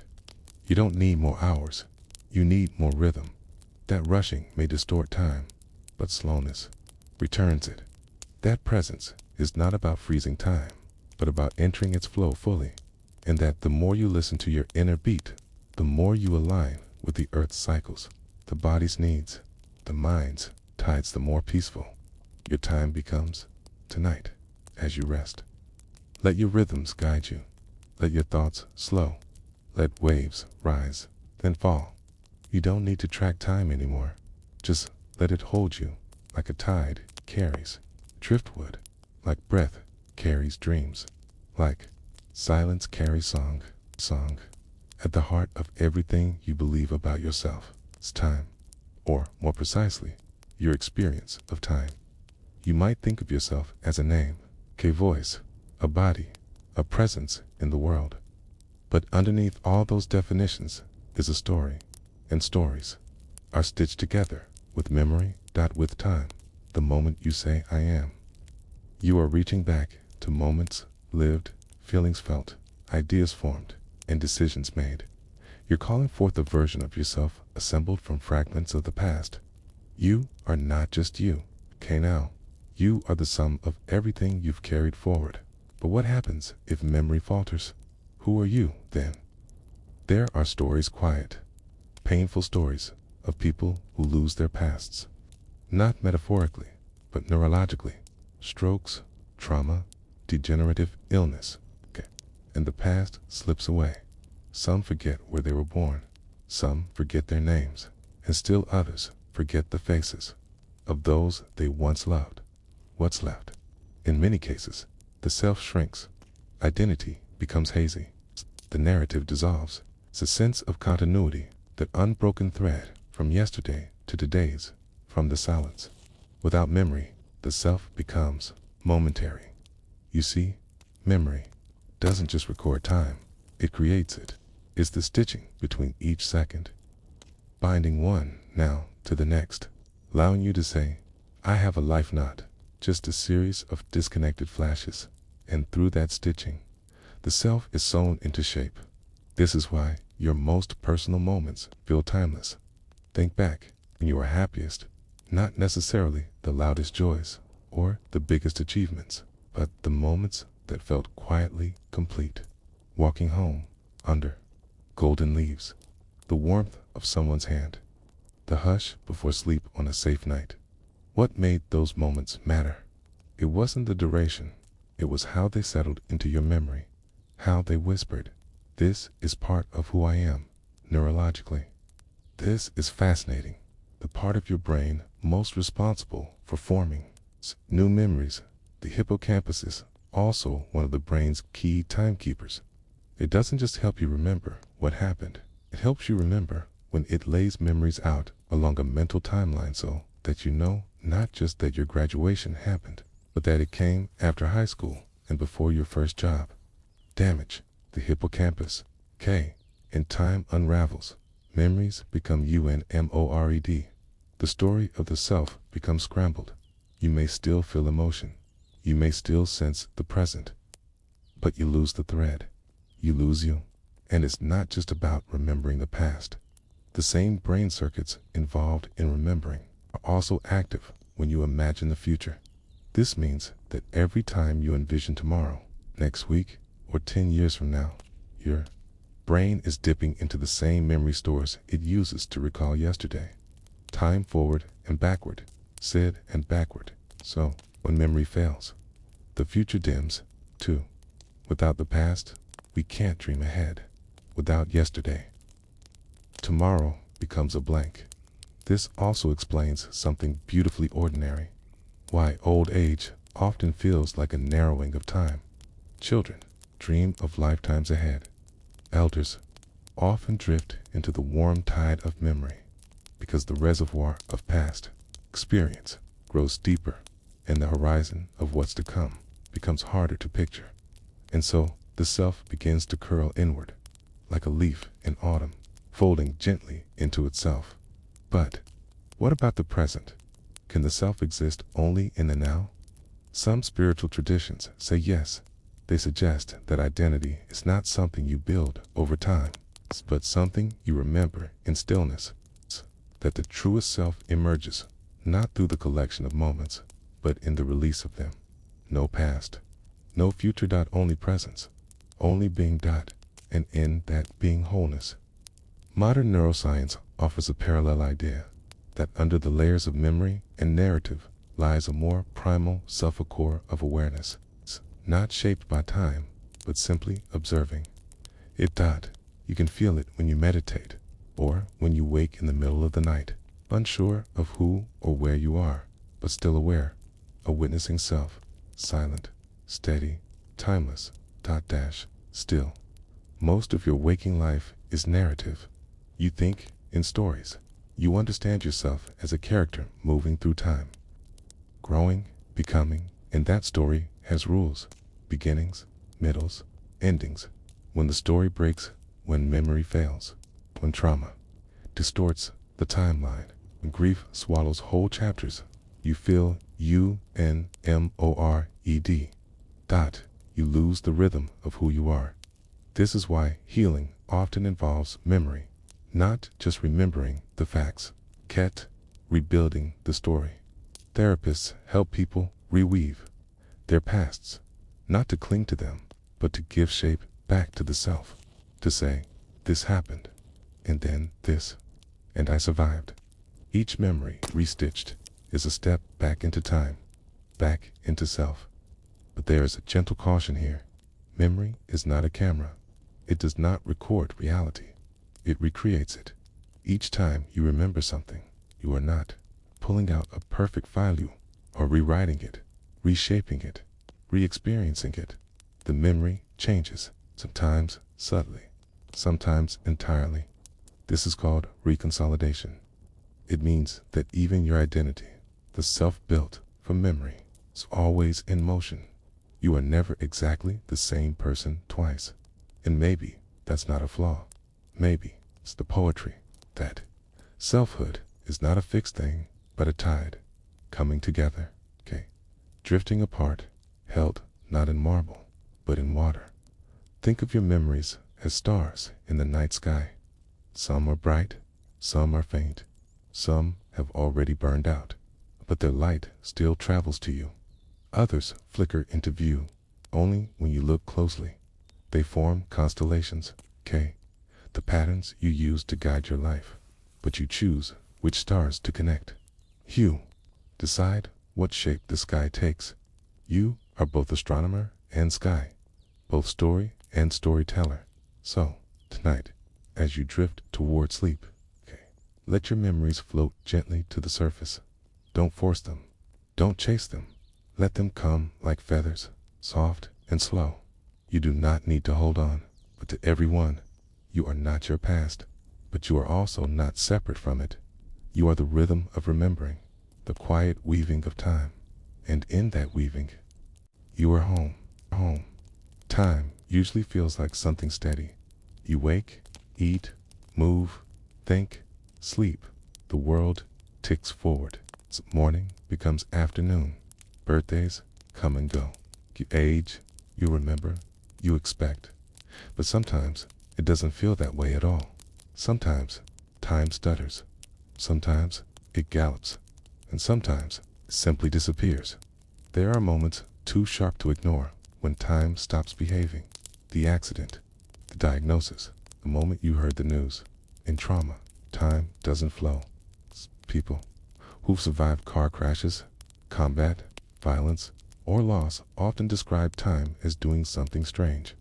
It slows to a crawl. Details become vivid, sounds become sharper, thoughts seem to split and multiply. This isn't metaphor. Your brain, in moments of extreme stress, begins to record everything. Adrenaline floods your system. Your hippocampus switches into high gear. More frames per second, more detail, more memory. That's why people say it felt like time stood still. It's not because the world slowed, it's because the mind sped up. But trauma doesn't only stretch time.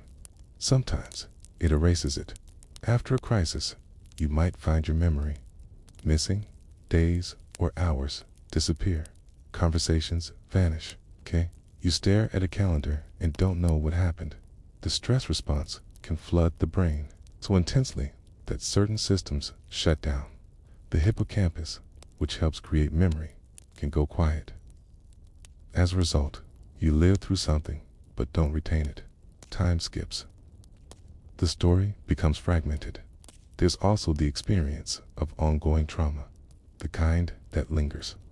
A long illness, a slow breakup, a lonely year in a strange place. These stretches of time often feel oddly compressed in memory. You look back and it's a blur, an entire year gone. It's not erased, but gray, thin, without definition. Why? 'Cause memory loves novelty. It remembers contrast, surprise, unusual colors. Pain that doesn't change becomes background noise. Your brain stops recording the same gray day over and over. So when you look back, you see almost nothing, and time feels broken again then. There are those curious gaps caused by emotion, grief, depression, exhaustion. These states don't just slow the body, they bend time. 1 hour of sorrow can feel like a week. A whole summer of grief might collapse into a single painful image. Your perception of time becomes warped. Not because the clock has changed, but because your brain has shifted its mode of attention. Grief is not alert. It is heavy, and heavy things move differently through time. Neuroscientists study these moments. They found that trauma and emotion affect not only memory storage, but even how the brain experiences the present. The prefrontal cortex, part responsible for focus and planning, becomes disrupted. The amygdala, the fear center, fires more rapidly. You become less able to place events in sequence, less able to feel. Now, time loses its thread. There are also disorders that fragment time directly. People with PTSD, post-traumatic stress disorder, often experience flashbacks. Suddenly, the past is the present. The trauma replays itself not as memory, but as now. There's no before, no after, just a loop, a moment that won't move on. For those with dissociative disorders, time may stop altogether. A person might find themselves in one place with no memory of how they arrived. Hours, even days, might vanish from their awareness. This is the brain's way of protecting itself by stepping outside the timeline. It may sound strange, but to the brain, survival sometimes means escaping time itself. Then there's the slow warping of time in Alzheimer's disease. As memory fades, so does chronology. People forget what came before what. They may recall vivid childhood memories, but not breakfast this morning. They may feel as if they're living in 1950 again, or see a son as a brother, or a nurse as their mother, because time is not linear. In the mind, it is layered. And when memory weakens, those layers slide. The present is no longer anchored. It drifts, and the self drifts with it. But time doesn't only break in pain. It can also stretch and shimmer in joy. Have you ever been so absorbed in something, a project, a song, a conversation, that you forgot what time it was? This is called flow. It's a state where your brain becomes fully engaged, focused, content, energized, in flow. You don't feel time passing. It becomes irrelevant. Hours vanish, or minutes feel like forever. You only notice afterward when the world returns. Flow bends time beautifully. Meditation does this too. As you sit in silence, breathing slowly, observing thought without judgment, you may begin to lose your sense of before and after. Thoughts rise, fall, vanish, and time vanishes with them. Some meditators speak of a timeless space, a soft place beyond memory, beyond identity, where there is no clock at all, only presence, only being. So, is time ever really broken? Or is it just your relationship to time that changes? The clocks on the wall don't stop, but your internal clock, that's a different rhythm. It's tuned, not to seconds, but to meaning. And when your life changes, when emotion swells, when memory fades, when silence settles in, the tempo shifts, and so time shifts, too. Perhaps the most difficult distortions of time come from loneliness. When you feel unseen, untethered, alone, time can feel heavy. Each hour stretches, okay? Each day repeats. The minutes feel like molasses, sticky, still, endless. This isn't poetic. It's biological. Studies have shown that loneliness slows perceived time. It reduces dopamine flow. It lowers alertness. It blurs novelty.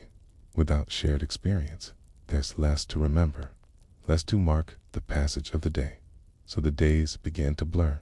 And yet, in community, calm returns. Laughter collapses an hour into 10 minutes. A shared story can bring an entire past rushing back. Even just hearing someone say, "I remember," that too can restore the timeline.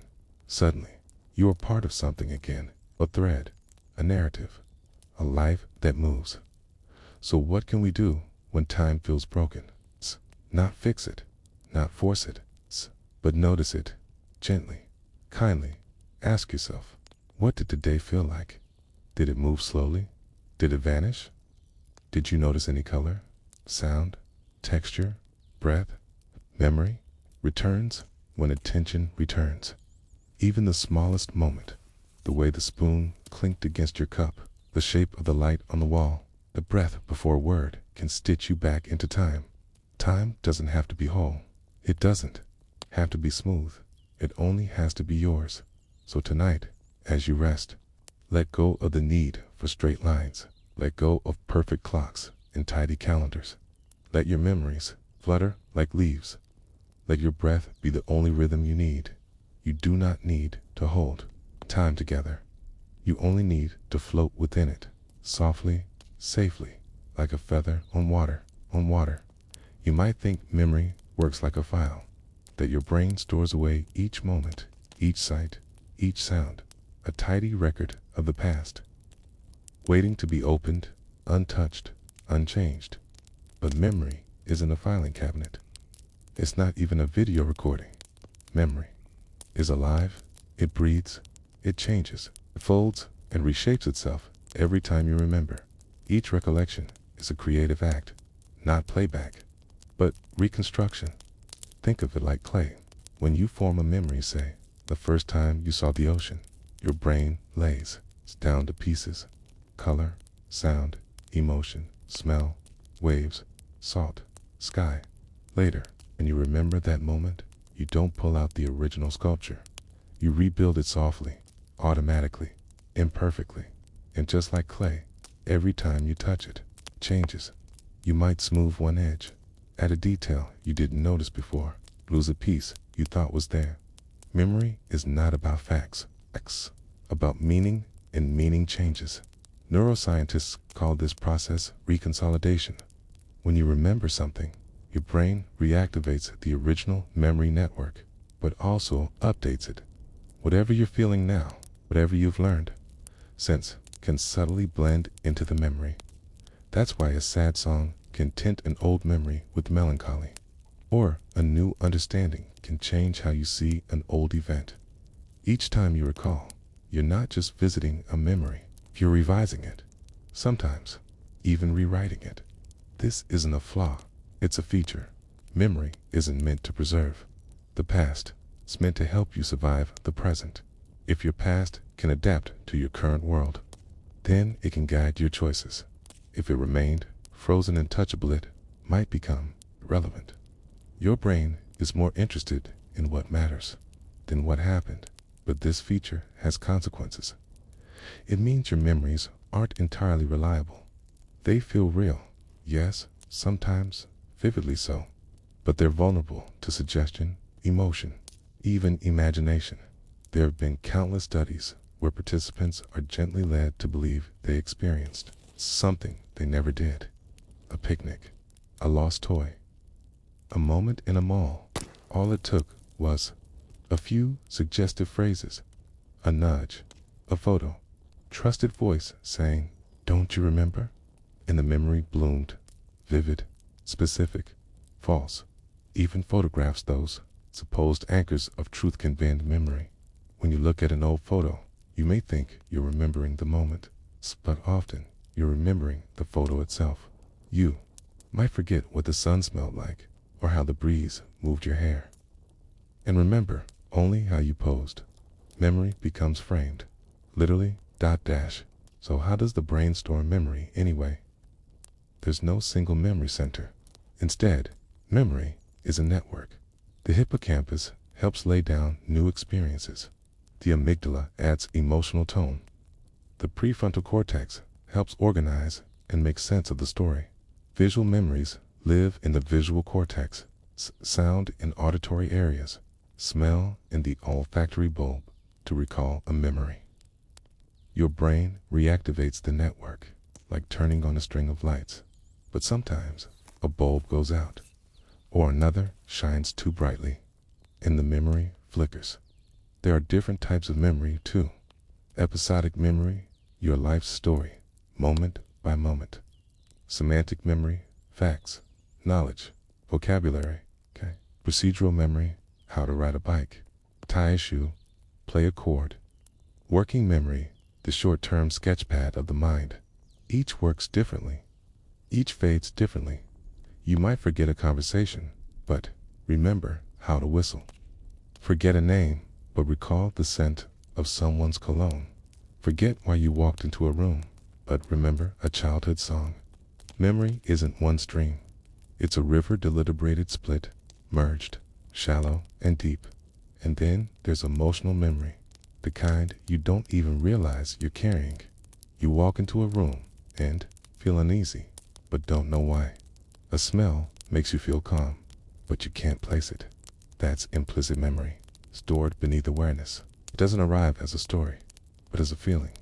And feelings shape perception, shapes how we interpret time. Have you ever tried to remember something and failed, only for it to return days later, uninvited? That's because memory isn't just retrieval, it's also context. You might need the right mood, the right environment, the right trigger to access a memory, like a password, or a scent, or a song. Even silence can unlock it. A quiet moment, soft breath, and suddenly a memory arrives whole, raw, real. Sometimes memory returns in dreams, not as it was, but rearranged. People you knew appear in places they never were. Events play out with different endings. You see yourself, but also feel yourself. Time loops. The dead return. Dreams are memory's playground. Loose, unbound, where past and feeling merge into surreal storylines. You might wake with no clear memory, only the emotional residue, but even that is a kind of recall. In some cultures, memory isn't seen as individual, it is shared. Collective elders pass stories to the young.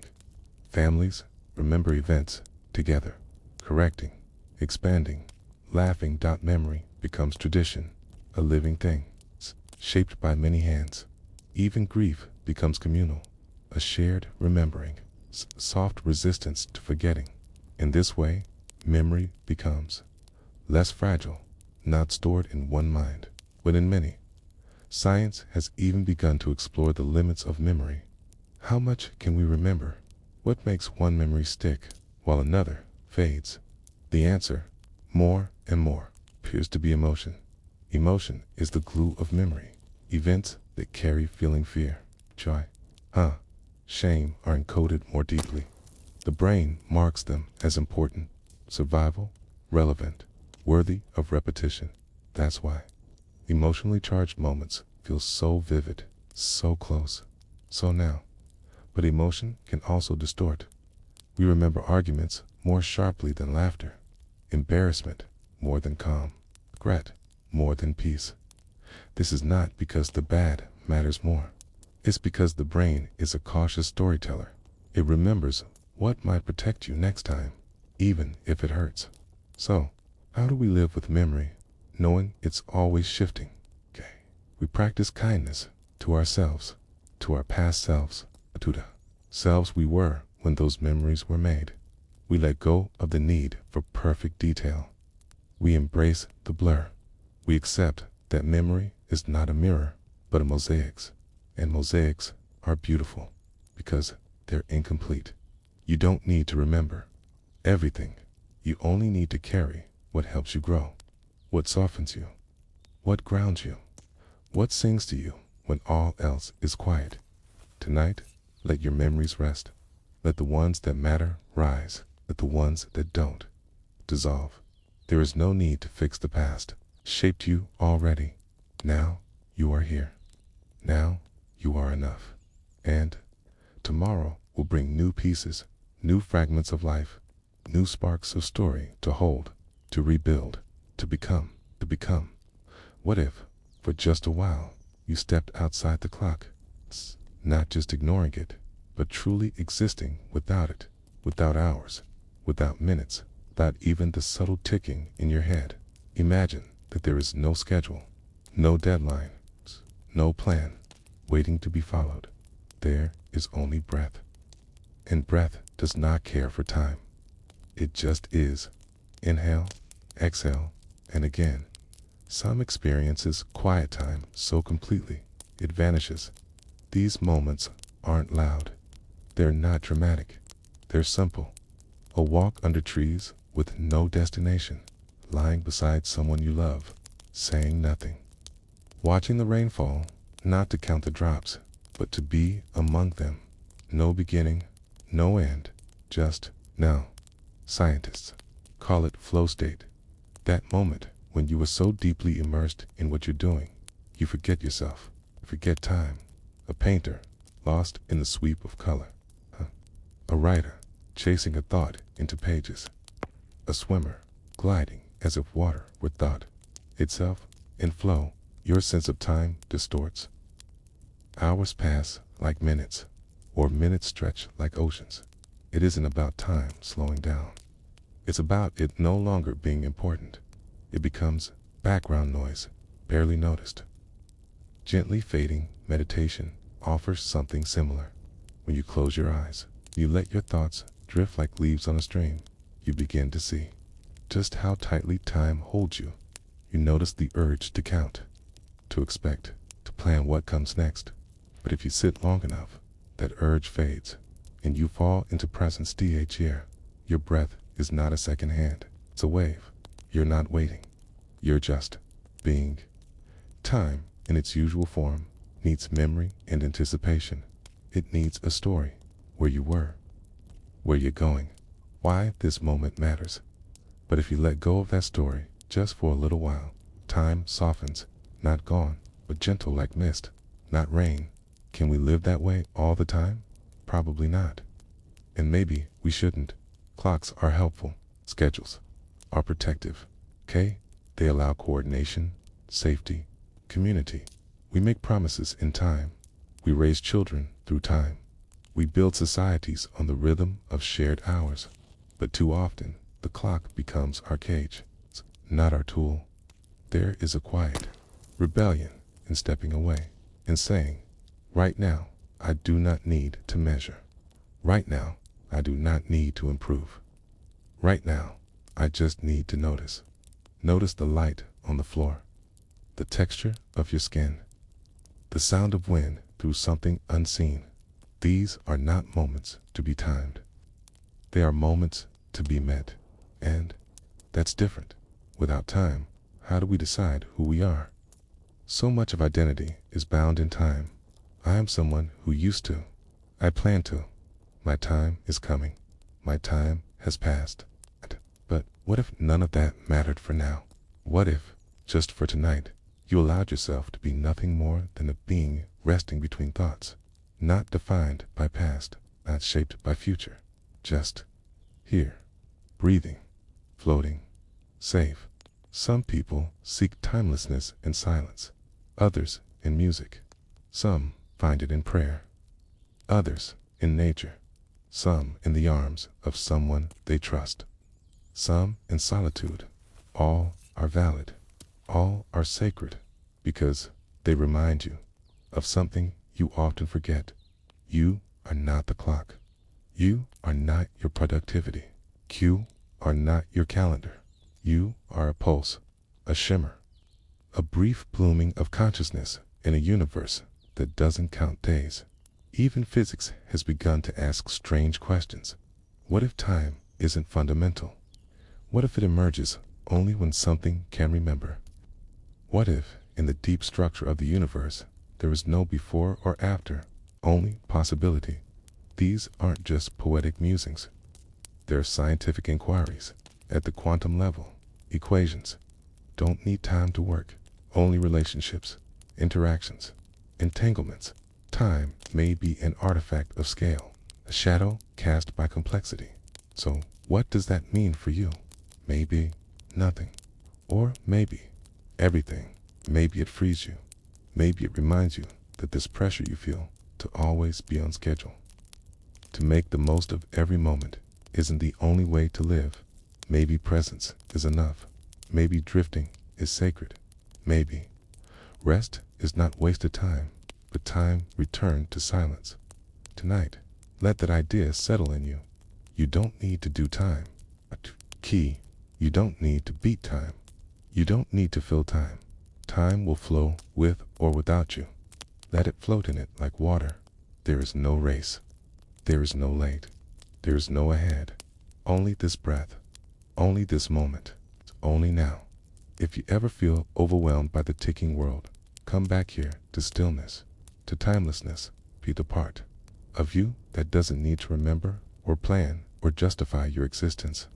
You are already enough, and in this gentle moment, without the weight of the clock, you are free. Let go now of past regrets, of future worries, of the clock whispering on the wall. You are not time's prisoner. You are its witness, streamer, its traveler. And for tonight, You are simply its guest. It begins slowly, this quiet loosening of time's grip. Not like a door slamming, not like a sudden hush, but more like fog creeping in over a familiar path, blurring the lines between before and after, until all that remains is the softness of now. You've felt it before, haven't you? That strange feeling just before sleep, when the world outside becomes muffled and your thoughts grow heavier. Like stones slipping beneath water, you don't quite know when you crossed over. You only know you're no longer keeping track. That's what we'll do now together. No thinking, no tracking. No need to remember what came before or wonder what comes after. Only rest. Only this. Imagine that the last thought you had was placed gently on a shelf. It's still there, safe and waiting. But you don't have to carry it. Not tonight. Imagine the minutes behind you unspooling like thread falling from a spindle, growing longer and longer until you can no longer see where they began and in front of you. Only stillness, a soft hush in which no events are scheduled, no alarms are set, no plans are waiting, just a peace of not needing to arrive. You may be used to measuring yourself in hours. How many tasks completed? How long until sleep? How many hours left before morning? But here, there is no measurement. No ruler, no clock, no judge. You are not a productivity machine. You are a being of rhythm and pause, of waking and resting, of activity and stillness. Time is not your enemy. It also isn't your master. It is simply a passing breeze that you can notice. Or not tonight. Don't chase it. Let it pass by like wind in a distant field, soft and uninterested in you. Your memories, too, can rest. They've worked hard, cataloging, narrating, refining you day after day. They've made meaning where there was confusion, woven moments into something called identity. But now they deserve a break. They can unspool like film left in the projector, no longer needing to replay the same scenes. Memory can stop sculpting time. Time without memory can fade. What's left? Breath, this heartbeat, this gentle weight of the blanket over your body. What's left is real. What's left is now. The brain does not sleep all at once. Let's go in stages, like a tide pulling back from the shore. First, the edges dull, sounds grow softer, thoughts lose their words. Then the sense of location fades. You forget where your limbs are, where the ceiling begins, how close morning really is. Then the story ends, the one your brain kept narrating, the one where you are a person with a timeline and a plan. Without the story, there's only sensation, and then even that begins to drift. Your breath becomes quieter. The space between thoughts grows longer. The need to make sense of anything shrinks. You're not thinking about time anymore. You're simply existing, like the stars above, or the ocean far below, or the dust between atoms, silent, present. Outside the clock, time has been a companion your whole life. It has given you birthdays and bedtimes, meetings and memories. It has helped you grow up and grow old. But tonight, you can leave it behind for a while. It will be here when you wake. You don't need to guard it or obey it or even notice it. You've done enough today. Now is the moment to float. If you could see time from above, from far enough away, it might look like rain falling on a still pond, each droplet a life, a memory, a breath, or maybe it would look like mist, formless, soft, never staying still long enough to name. Or maybe it wouldn't look like anything at all, 'cause time isn't something you can touch, something you feel. And tonight, you don't need to feel it anymore. You may find your thoughts still wandering. That's okay. Let them come and go like waves you're not responsible for. You don't need to organize them. You don't need to follow them. You don't even need to finish them. Thoughts, like time, will keep drifting by. And like stars in a night sky, You can watch them without needing to chase. This moment doesn't need to lead to the next. This breath doesn't need to do anything. If the world ends here, not in disaster, but in softness, you are safe. There is nothing left undone tonight. There is nothing you must hold on to. Only release, only rest, only the gentle falling away of everything that once felt heavy. When you wake, time will return. The sun will rise. Clock will blink its digits. Your mind will begin weaving again, scheduling, remembering, predicting, and that's okay. You don't need to live without time forever. It's long enough to remember that it is not who you are. You are not the ticking. You are the silence beneath it. So now, here, at the edge of wakefulness, let's say a soft goodbye. Not to yourself, not to this life, but to the need for measurement. Goodbye to pressure. Goodbye to control. Goodbye to the story of needing to be on time for something there. There's nothing to be on time for but sleep. Your body knows what to do. It always has. Let it take over now. Let it breathe for you, deepen for you, soften for you. Let your muscles forget what they were holding. Let your bones become heavy. Let your skin feel the cool quiet of stillness. The clock on the wall may keep ticking, but inside you, time has stopped, and in its place, only peace.